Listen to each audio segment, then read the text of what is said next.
All right. Without further ado, let's talk some BYU football with a guy who's actually staying at BYU. Is he frozen? He's frozen.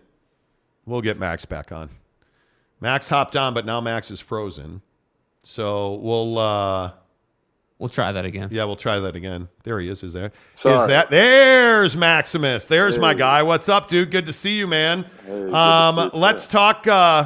Let's talk a little breaking news. Give me your thoughts on Jaren Hall going to the Senior Bowl. Did you hear about that today? Yeah, I actually just saw a tweet about it. So, I mean, I'm proud for the guy. You know, we lived together. I don't know if I've told you before. We lived together for 2 years, beginning of our experience here at BYU. We shared a room, so we go Wow. back. Yeah, me and Jaren go back. So I'm always happy to see my good friends succeed, and I want the best for him. So. One of the interesting things, and we're sitting here talking about this now, Max, is that the transfer portal and NIL, especially on early signing day yesterday, and did you ever look at the transfer portal? Have you been committed? Because you're coming back in an era where a lot of kids don't come back. They either get in the transfer portal, they go to the NFL, they go to Timbuktu, whatever, right? They take paydays. Did you ever look at the transfer portal? And are you a transfer portal guy? Do you like it? Do you believe in it? You know, I have friends that have had success in the transfer portal, and you know, I I think the transfer portal could work for anybody, if you're in the right situation, and you know, especially in this time of NIL and whatnot, people are transferring like whatever, and you know, it's obviously tempting. I think anybody would be tempted if you could make some money, but when it comes down to it, you know, I feel like I've always needed to be at BYU. You know, it's been my dream, and I feel like the stars should align this year, and we should have a killer year this year. So I'm excited. Did you ever consider it? Did you ever look at the portal? I mean, how would you not? But did you ever consider it? I mean, there was a time where, yeah, I was graduating. You know, things were gonna work out. Where if that was an option, I mean, I would have to look into that for sure. But Um, you know, ultimately, Kalani's believed in me, and I've had a good relationship with Kalani. And I've seen his dedication to me as a player this last year develop. So, I mean, I feel like there's nothing wrong with coming back and giving it another year here, and you know, Yeah. there's a lot to look forward here. How are you physically? I know obviously you missed some time at the end of the year. How are you feeling physically right now? Yeah, I'm in a little sling. Oh, sorry, it's inverted, Hey, but there you yeah, go. a little sling. So I'm learning to work one-handed for the next couple of weeks. But yeah, I'm two weeks out of surgery right now on my labrum.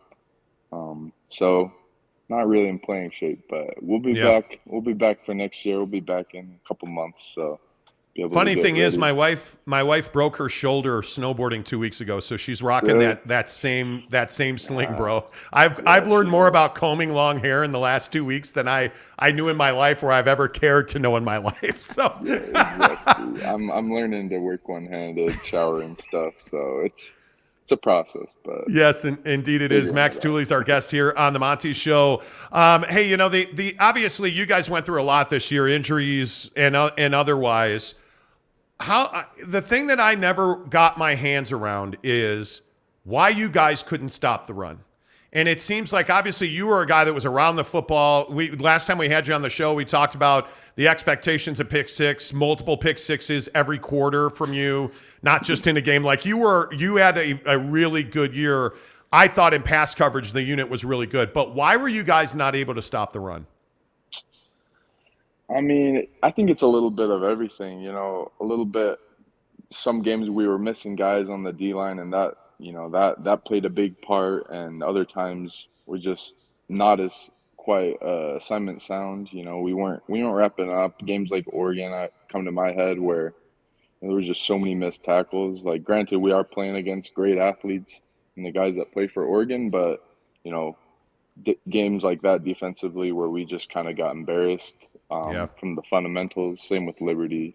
So I think I don't know. It was just we just needed to figure out how to play. You know, everyone on the team knew how to do it, and so I think it just was a matter of coming together and you know coming and winning those last 4 games was strong, and finishing strong defensively was solid. So.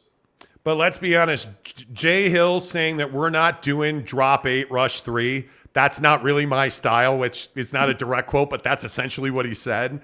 Are you excited about a new system? Because I think you're better when you're playing 100 miles an hour with your hair on fire. You're in the backfield, you're making plays. I mean, that seems to me for you specifically, but as a unit on a whole, if you guys are much more aggressive, it feels like that's better for your group. Are you excited about what Jay Hill brings to the table? Yeah, I am. Jay Hill, he's the man. I'm actually pretty close with his daughter, so I've had a relationship with the Hills for a second. And I've always appreciated what he's done at Weber State for a smaller school. Seen the success he's had, but yeah, like you're saying, his style is aggressive, and that's what he's claiming. So, someone like me, where I feel like I can thrive in a pass rush setting, or coming off the edge. I feel like I'll thrive in this sort of system. So I'm excited to see what's in store for us. Does just changing the coaching staff, and obviously, you guys have some personnel changes, the guys that are going to stand next to you at linebacker, obviously with Peely going to Tennessee, like we're going to see some new names and numbers out there, but does changing the coaching staff fix the problems that ailed this defense last year? Because one of the other things that you told me specifically about was accountability, that you believe in a high level of accountability, and you felt like there was that. Do you guys need a much higher level of accountability than you had last year? Yeah, I think so. Obviously, when you're losing, 4 games, 5 games in a year, you need a reality check, and you need to, figure the little things out, the disciplinary things. And I think, little things like having the same coaches for multiple years can cause complacency in guys. So in a way, I think having new coaches could fix a lot of the problems, because guys are going to be excited to work for new guys who are pumped up for them, see big plans in the future for them. So I think everyone will just rally around that fact and just get better in the littlest ways individually this offseason. So, it's interesting you talk about losing 4 or 5 games a year. Haven't we changed the bar, though? Haven't we risen the bar? Like having expectations in your time in the program, like you guys didn't win 10 games and people were pissed about it. Like the expectations have changed in Provo. No, yeah, exactly. And that's kind of what I mean is that, when you're used to winning 10 games a season the last 2 years, and then you go to losing 4, it's pretty drastic. Or losing 5, I guess. I got to give us a little less credit. But, yeah, it gets a little more drastic. It feels like a lot more of a failure of a season, even though we were bowl eligible, we won our bowl game. There was a point in this season where it kind of seemed a little bit lost, probably during that 4-game losing streak. But it doesn't really matter how you start; it just matters how you finish the season. So I think we have that to build upon, and just to get better and build from that last game. So. Max, a difficult question I think I have to ask you, though, is Kalani Sitake tough enough?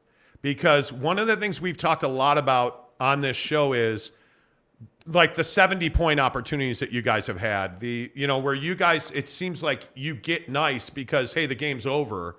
Are you guys tough enough? Is Kalani tough enough? Do you have that ability to really stomp an opponent out at the end of a game to prove a point about who you guys are? Man, that's I think kind of the conflict with Kalani. He's all about sportsmanship in class, but when it comes down to it, that stuff isn't always by the books or kosher when it's coming to the end of the game and you're up big against a team you need to impress. So I think Kalani oftentimes feels conflicted, but everyone knows how Kalani is. He's a real dude, and he's going to be the same way in interviews and whatnot as he is in person. And I think. I've seen firsthand how intense Kalani can get. So, I have full doubt that he'll take over. He's been doing a great job his whole time here. So, I think he'll only learn more and get better with experience. But I think going into the Big 12, playing big teams week in and week out, there's no room for complacency and being nice in sportsmanship. We're gonna have to come every week. So yeah. and we're gonna have to put up those big numbers. And if we're beating those guys, then we got to beat them big. It's one of those things. Listen, there's no bigger fan of Kalani than me. Don't mistake the question. The reason I say that is, and I don't know if you agree with me or not, but I think when you're a BYU football team, there's a lot of people who simply read box scores. We know that there are AP voters who are soccer writers and who never watch college football, and they're like, oh, they struggled against Wyoming. Whereas if you'd have beat Wyoming 72-10, they'd be like, all right, well, let's bump them up. That's why I asked the question, because I don't know that perception, Tooley, is the same thing as reality at BYU. Yeah, that's honestly fair. And I think, you can look at games like Wyoming and think, yeah, like Wyoming is Wyoming. Like we should have just throttled them. But, we were down a lot of guys that game. I mean, I didn't even play that game. And, Wyoming was a good team. They were a solid Mountain West team this year. So I think when you really look at our schedule, and yeah, there's some embarrassing losses there. We played some good teams and we lost to some good teams. Liberty, Arkansas, they're all solid teams. Liberty may not have finished the season as well as they wanted to, but when they were at full strength, they were kind of balling this year. So you should have won those games. I mean, if we're being honest, that's not an excuse or anything. We definitely should have won.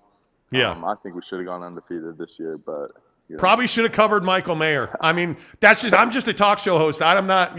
I'll stop. Let me ask you about being a linebacker or a safety, because one of the things I think, I watch a lot of your tape. I've watched you play a lot of games. I think in the NFL, you translate to a safety. How many times have you had that conversation, and how much do you love being a linebacker versus a safety? It's kind of bounced back and forth. Certain people see me different ways. And I've never really been in a true safety role at BYU or at a higher level of football. So it's kind of hard to say how I would do it, like a safety position. But I don't know. Ultimately, when it comes down to it, I feel like I like contact and physical, interaction way too much to, be at the back end. Even the few practices I had at Free throughout my career, I've just I don't know. I get a little antsy back there, Yeah. Maybe in a really dope scheme, it would be fun. But I don't know. I think my goal right now is just to try to get a little bit bigger and play at linebacker. I feel like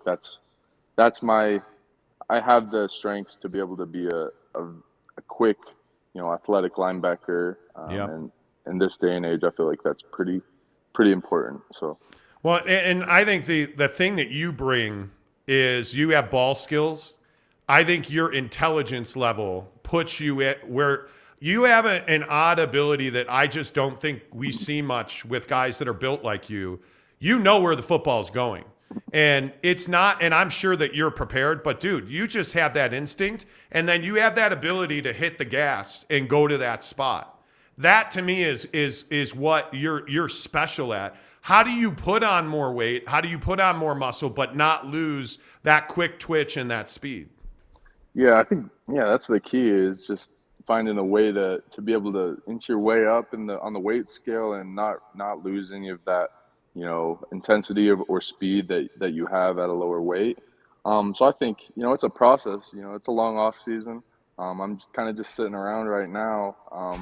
So it's kind of nice. I just eat and work out my legs and whatnot. So, I think with the Big 12 and everything, though, I just feel like our program's heading in just a way better direction, that a lot of these things will be a lot more accessible and easier to complete, I guess, if that makes sense. Yeah, totally agree with you, man. Well, hey, good to see you. I appreciate you jumping on with a broken wing there, Maximus. But yes, always good to talk to you, my guy, and I look forward to doing it again. Good luck in your rehab on the shoulder. All right, appreciate it. Thank you.